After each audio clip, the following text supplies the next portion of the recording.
Ones Who Walk Away from Omelas by Ursula K. Guin from the Wind's 12 Quarters, with a clamor of bells that set the swallow soaring. The festival of summer came to the city Omelas, bright towered by the sea. The ringing of the boats in harbor sparkled with flags. In the streets between houses with red roofs and painted walls, between old moss-grown gardens and under avenues of trees, past great parks and public buildings, processions moved. Some were decorous. Old people in long, stiff robes of mauve and gray, grave master workmen, quiet, merry women carrying their babies and chatting as they walked. In other streets, the music beat faster, a shimmering of gong and tambourine, and the people went dancing. The procession was a dance. Children dodged in and out, their high calls rising like the swallows crossing flights over the music and the singing.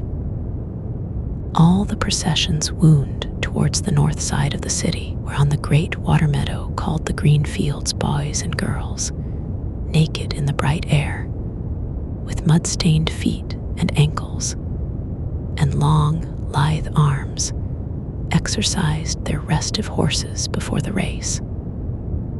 The horses wore no gear at all but a halter without bit.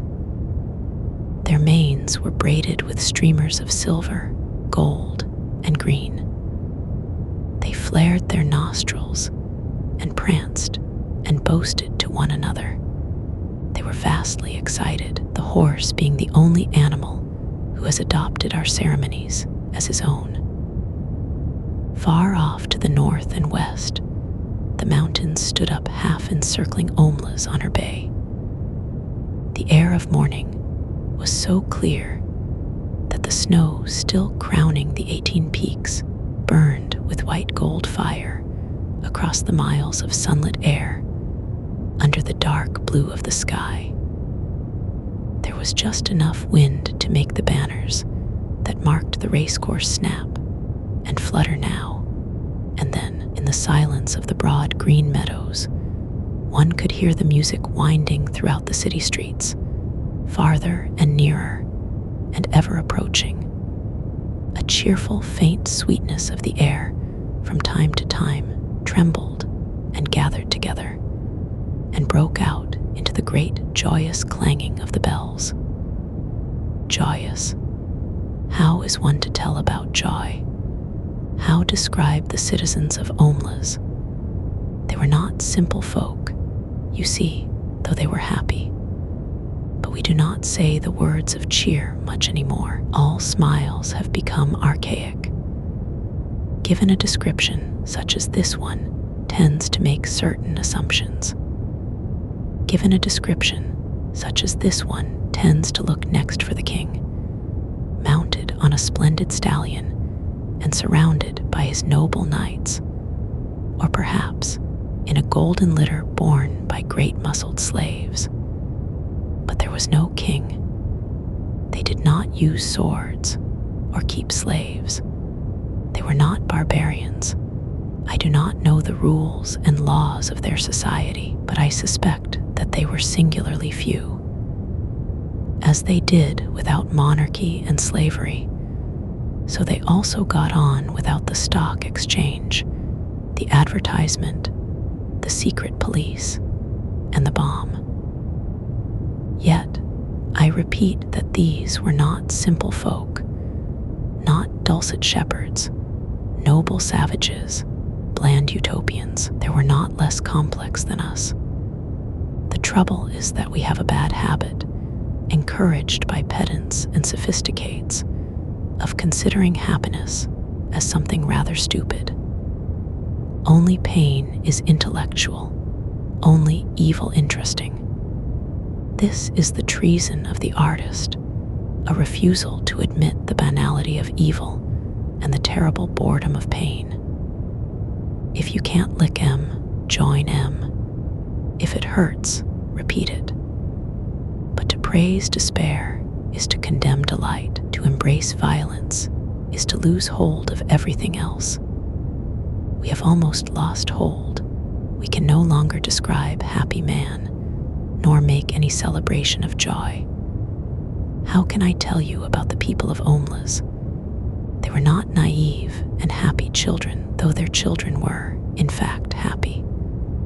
They were mature, intelligent, passionate adults whose lives were not wretched. Oh, miracle. But I wish I could describe it better. I wish I could convince you. Omelas sounds in my words like a city in a fairy tale. Long ago and far away, once upon a time. Perhaps it would be best if you imagined it as your own fancy bids, assuming it will rise to the occasion, for certainly I cannot suit you all. For instance, how about technology? I think that there would be no cars or helicopters in and above the streets. This follows from the fact that the people of Omelas are happy people. Happiness is based on a just discrimination of what is necessary, what is neither necessary nor destructive, and what is destructive. In the middle category, however, that of the unnecessary but undestructive, that of comfort, luxury, exuberance, etc. They could perfectly well have central heating, subway trains, washing machines, and all kinds of marvelous devices not yet invented here. Floating light sources, fuelless power, a cure for the common cold, or they could have none of that. It doesn't matter. As you like it. I incline to think that people from towns up and down the coast have been coming to Omelas during the last days before the festival on very fast little trains and double-deck trams, and that the train station of Omelas is actually the handsomest building in town, though plainer than the magnificent farmer's market. But even granted trains, I fear that Omelas so far strikes some of you as goody-goody. Smiles, bells, parades, horses, blah. If so, please add an orgy. If an orgy would help, don't hesitate. Let us not, however, have temples from which issue beautiful nude priests and priestesses, already half in ecstasy, and ready to copulate with any man or woman, lover or stranger, who desires union with the deep Godhead of the blood, although that was my first idea. But really, it would be better not to have any temples in Omelas, at least, not man temples. Religion, yes. Clergy, no. Surely the beautiful nudes can just wander about, offering themselves like divine soufflés to the hunger of the needy and the rapture of the flesh. Let them join the processions. Let tambourines be struck above the copulations, and the glory of desire be proclaimed upon the lungs. And a not unimportant point, let the offspring of these delightful rituals be beloved and looked after by all. One thing I know there is none of in Omelas is guilt. But what else should there be? I thought at first there were no drugs, but that is puritanical. For those who like it, the faint, insistent sweetness of drues may perfume the ways of the city. Drues which first brings a great lightness and brilliance to the mind and limbs, and then, after some hours, a dreamy languor and wonderful visions, at last, of the very arcane and inmost secrets of the universe, as well as exciting the pleasure of sex beyond all belief. And it is not habit-forming. For more modest tastes, I think there ought to be beer. What else? What else belongs in the joyous city? The sense of victory, surely, the celebration of courage. But as we did without clergy, let us do without soldiers. The joy built upon successful slaughter is not the right kind of joy. It will not do. It is fearful, and it is trivial. A boundless and generous generous contentment, a magnanimous triumph felt not against some outer enemy, but in communion with the finest and fairest in the souls of all men everywhere, and the splendor of the world's summer. This is what swells the hearts of the people of Omelas, and the victory they celebrate is that of life. I don't think many of them need to take drues. Most of the processions have reached the green fields by now. A marvelous smell of cooking goes forth from the red and blue tents of the provisioners. The faces of small children are amiably sticky. In the benign gray beard of a man, a couple of crumbs of rich pastry are entangled. The youths and girls have mounted their horses and are beginning to group around the starting line of the course. An old woman, small, fat, and laughing, is passing out flowers from a basket, and tall young men wear her flowers in their shining hair. A child of 9 or 10 sits at the edge of the crowd alone, playing on a wooden flute. People pause to listen, and they smile, but they do not speak to him, for he never ceases playing and never sees them, his dark eyes wholly wrapped in the sweet, thing magic of the tune. He finishes, and slowly lowers his hands, holding the wooden flute. As if that little private silence were the signal, all at once a trumpet sounds from the pavilion near the starting line. Imperious, melancholy, piercing, the horses rear on their slender legs, and some of them neigh in answer. Sober-faced, the young riders stroke the horses' necks and soothe them, whispering, "Quiet, quiet, they're my beauty, my hope."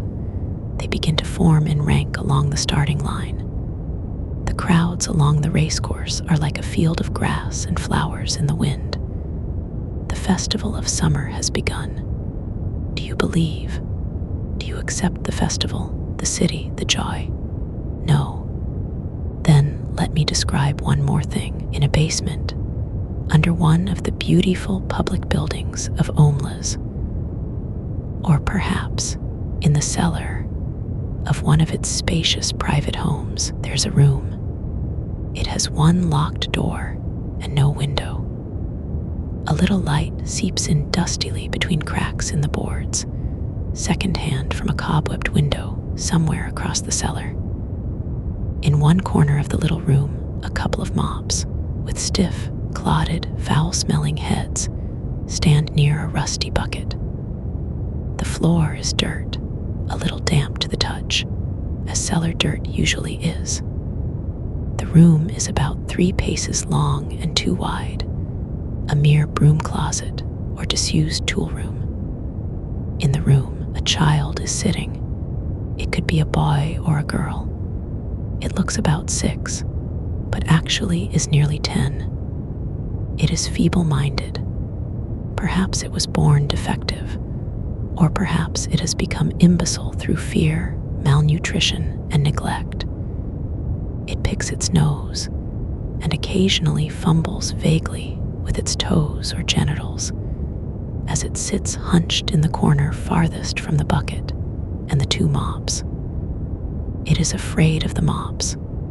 It finds them horrible. It shuts its eyes, but it knows the mops are still standing there, and the door is locked, and nobody will come. The door is always locked, and nobody ever comes, except that sometimes the child has no understanding of time or interval. Sometimes the door rattles terribly and opens, and a person or several people are there. One of them may come in and kick the child to make it stand up. The others never come close, but peer in at it with frightened, disgusted eyes. The food bowl and the water jug are hastily filled. The door is locked, the eyes disappear. The people at the door never say anything, but the child, who has not always lived in the tool room and can remember sunlight and its mother's voice, sometimes speaks.